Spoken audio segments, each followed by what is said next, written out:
Let's take a moment to talk honestly about something that touches every one of us in different ways, how we see ourselves.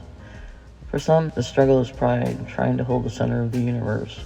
For others, the struggle is the opposite, feeling so small or wounded that they forget they matter at all. Both are distortions of the truth, and both pull us away from the life and freedom God invites us into. The Bible talks a lot about pride because it's an ancient danger. In Isaiah 14, we hear Lucifer repeating, I will, I will, I will, reaching for a throne that never belonged to him. That wasn't ambition, it was rebellion. A creature trying to be creator, and if we're honest, that same impulse shows up today in more subtle ways. Narcissism is basically that old rebellion dressed in modern clothes. It's what happens when somebody becomes so focused on themselves that other people stop being people and start being mirrors to them. It's a life built on attention instead of relationship, on control instead of connection. Pride shrinks our world down to the size of our own reflection. Psalms 10:4 says that in his pride, the wicked has no room for God. And often, when someone is caught in that mindset, there's no room for anyone else either. It becomes a life where only one story matters, their own. Scripture shows what it looks like. Pharaoh refusing to bend, the older brother clinging to resentment, Herod wrapped in his own importance. Pride isolates. Narcissism turns isolation to others. But the gospel tells a different story. Philippians 2, Jesus empties himself. Think about that. The one who had every right to demand worship chose a cross instead. That's humility, seeing yourself truthfully before God, making space for others, and living with an open heart instead of a clenched fist.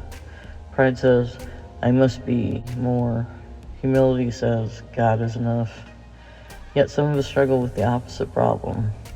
Not thinking too highly of ourselves, but barely thinking of ourselves at all. When you've been hurt through abuse, neglect, betrayal, or constant criticism, the wounds speak lies. You don't matter. You're too much. You're not enough. You're unlovable. They feel like truth, but they're not. What happened to you was wrong, and it wasn't your fault. Your worth was settled long before anyone had a chance to question it. Psalms 139 says you're fearfully and wonderfully made. A truth spoken over you, but God who crafted you with intention. Injuries like these don't just affect how you feel, they shape how you live. Maybe you shrink back, doubt yourself, stay silent to keep the peace, or feel guilty for wanting love. Those aren't flaws of wounds that need tending. And healing begins the moment you bring your story into the light, not to relive the pain, but to reclaim your voice. Jesus said, you will know the truth, and the truth will set you free. Sometimes the first truth you simply need to say, that was not okay. Healing is not pretending it didn't hurt. It's slowly taking back what was stolen, your dignity, your boundaries, your sense of worth. And that isn't pride. That's agreeing with what God has always said about you. God restores, and he does it gently.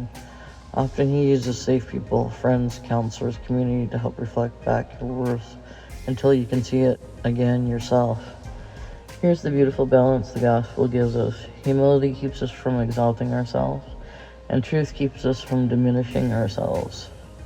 Pride collapses our world inward, shame crushes it down, but Christ lifts our eyes away from our own reflection toward his love.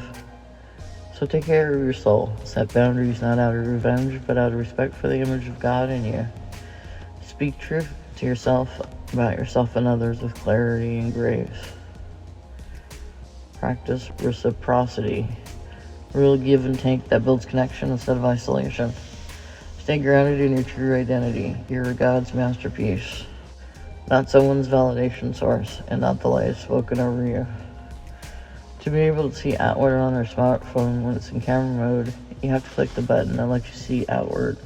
Otherwise, you're just looking at yourself. A lot of times we need God to do that.